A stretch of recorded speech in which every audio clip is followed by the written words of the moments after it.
The ethnographic documentary film festival Viscult has been organized in Joensuu since the year 2001. We are now interviewing the Chief of Festival Operations, Jari Kupiainen.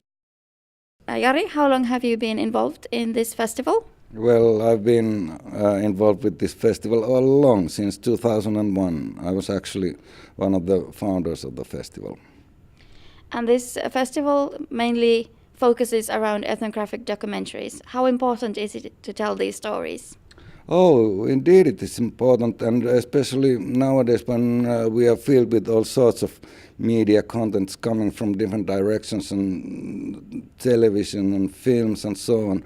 But these films that we are screening here at the Viscult, they are ones that all of a sudden they have dropped into the margins with this present development of media industry and digital content production and all of that. All of a sudden you cannot see them in TV channels anymore, you cannot see these documentaries in almost anywhere.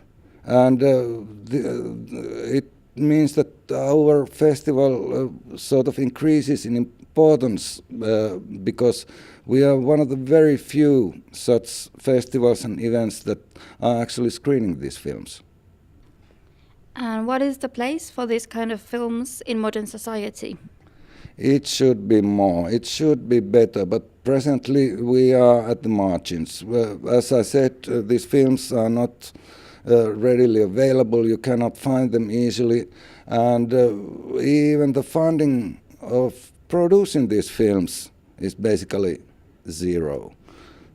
Nevertheless, even this year we received 136 films that corresponded to this theme of good life, and each year we receive similar numbers of films candidates for the festival, and it sort of tells us that there is a tremendous effort in doing these films all along. The people, filmmakers around the world are doing these films every year, and they consider them important, and somebody should take hold of that and screen them somewhere. We have taken that task here in Viscult, and we try to continue in that way.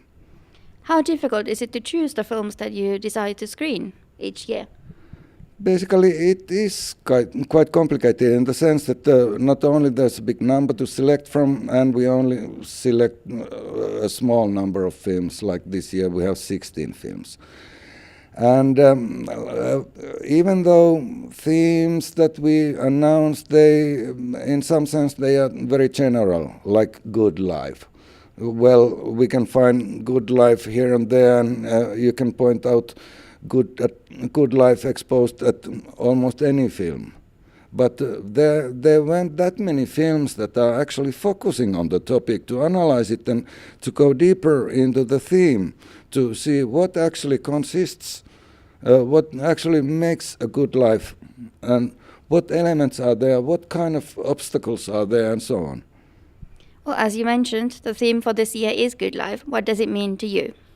Well, good life, well, I think it's a rather personal question also, so that each one of us will have a personal definition for a good life, where to go for, what are your life goals, what kind of a life balance you would like to have, and so on. Well, for me, I would rather balance things with, say, friends, family, art, research, elements like that. If I find a decent balance without none of them overpowering the others, then I'm quite happy. Thank you very much. Let's go and enjoy the festival.